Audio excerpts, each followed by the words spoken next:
All right, Shabbos, good morning. Let us begin. So we are picking up in Mirz Hashem in Os Nun Aleph. So in Os Nun Aleph, we began to discuss yesterday the concept of a person actively taking the steps in order to go ahead and combat the Yetzer Hara. So HaTzaddik made a very startling and amazing statement, which was that if a person musters up the strength to be able to combat the Yetzer Hara, to be able to attack their weaknesses, to be able to overcome their weaknesses. So the Rebbe says that a person is successful in doing that, but they end up being successful in doing it on their own. It's what the Rebbe called Sheker Achein Vehevel Hayofi. Sheker Achein Vehevel Hayofi.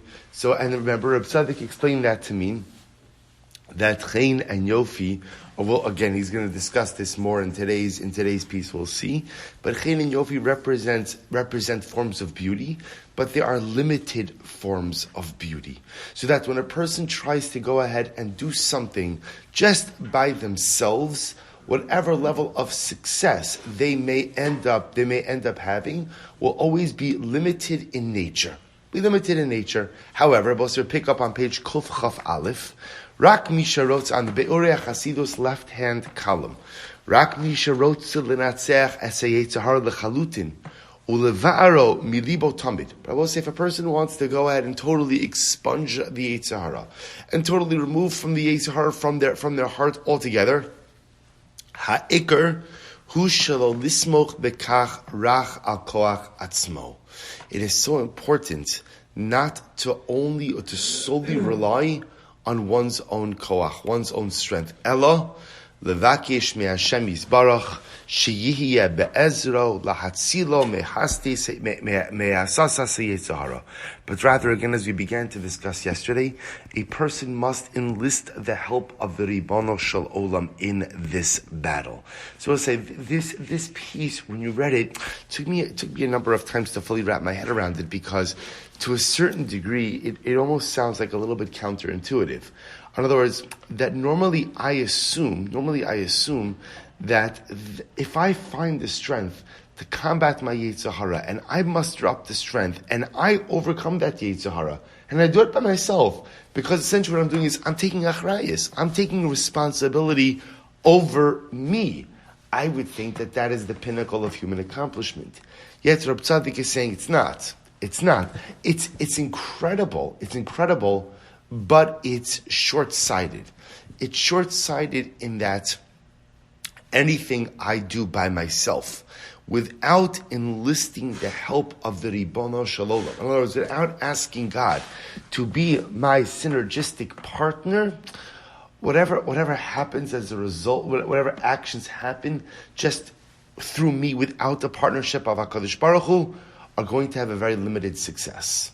And therefore, even though I've actively been able to combat my Yetzer Hara, at the end of the day, my success will be limited because I did not rely on HaKadosh Baruch Hu as well. Now again, to rely on HaKadosh Baruch Hu doesn't mean to allow the Ribono Shel Olam to do all the heavy lifting, but to rely on HaKadosh Baruch Hu means that I recognize that my efforts cannot be blessed with success unless HaKadosh Baruch Hu is my dynamic partner. He goes on, he says, Zos Mishum Shekinitzchono Shel Ha'adam Al HaYetzer Hara Ba Mitzad Ezer HaEloki.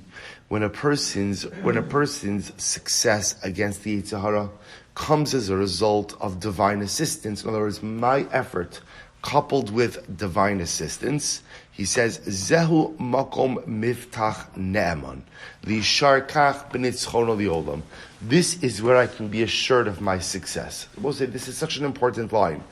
When my success against the Yetzer Hara is a result of my activity, supplemented or compounded or bolstered by HaKadosh Baruch Hu's assistance, that is what he calls a miftach ne'eman.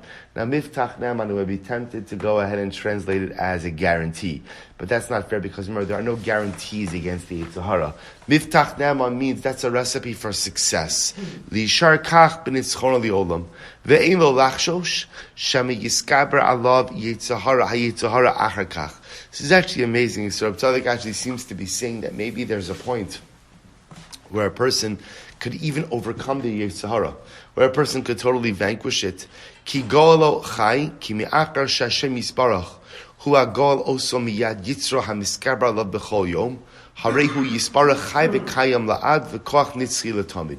Since at the end of the day, it is the eternal force, HaKadosh Baruch Hu, who is helping me to overcome this Yetzer Hara, therefore it's possible that I could overcome it in perpetuity. So we'll say, let's pull this apart a little bit, because I think that this is, to me, I have to tell you, meaning full disclosure, when I saw this at first, it was troubling to me.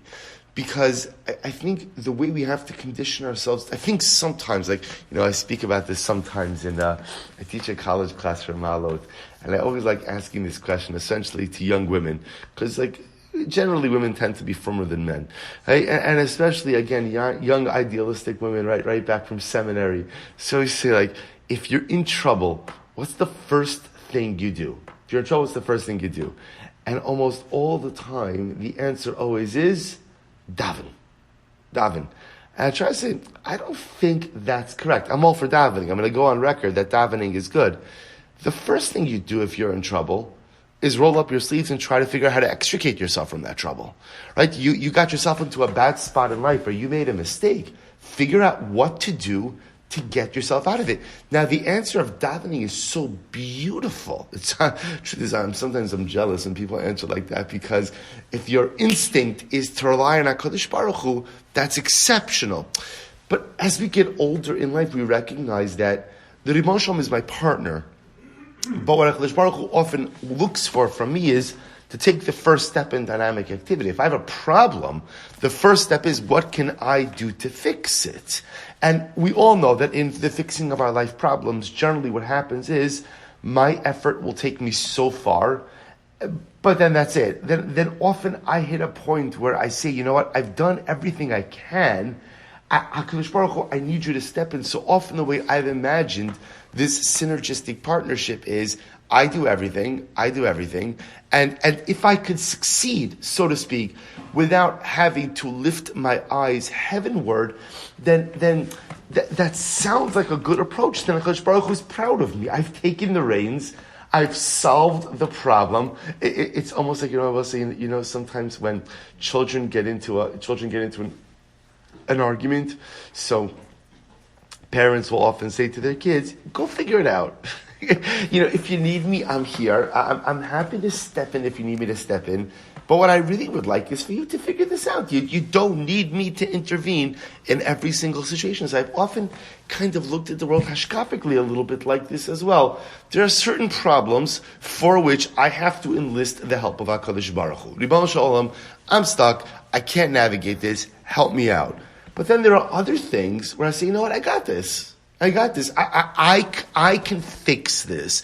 Either because I caused it, I could fix it. I made it, I could fix it. Or just I could fix it. And HaKadosh Baruch Hu, I got this. You gave me kochos, I have this. And Reb Tzaddik said, I always thought this was like an optimal model. Reb Tzaddik says, no, that's not the way to do things in life. The way to do things in life is, yes, if you find yourself in a problem, go ahead, roll up your sleeves and fix it. And sometimes the answer is in life, when you run into a problem, sometimes the first answer is not to daven.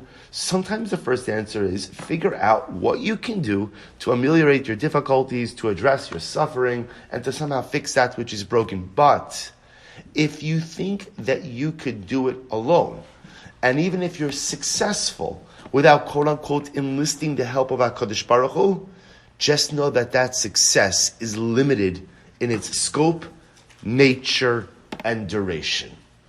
If you want ongoing success, if you want success that has staying power, if you want success that, according to Reb Tzaddik, may even be somewhat eternal, I must enlist the help of HaKadosh Baruch Hu. So both say the nafkamina between what Reb Tzaddik is saying and what I thought until I saw this from Tzidkas HaTzaddik was, it's very simple. That according to Reb Tzaddik, before you tackle any life initiative or any life challenge, a person must invite the Ribbon Shel Olam to be their partner in this process. As opposed to, I used to think as like 2 days ago, right? You used to think that my job is, come on, get the job done, and where your effort ends, that's where you bring in HaKadosh Baruch Hu.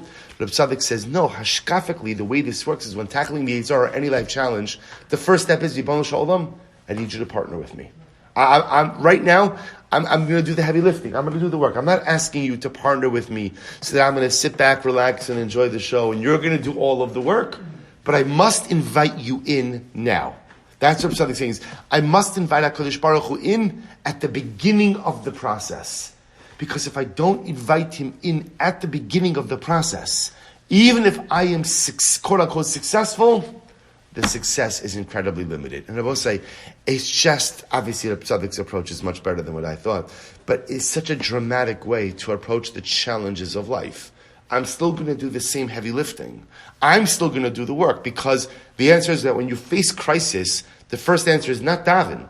The first answer is, what can you do to address these circumstances? But before I lift a finger, I must actively invite the Ribono Shel Olam to partner with me in this journey. Such a dramatic way to live. And therefore, when I face any crisis, and crisis, by the way, again, I want to point out, HaTzaddik over here is talking about fighting against the Yetzer Hara.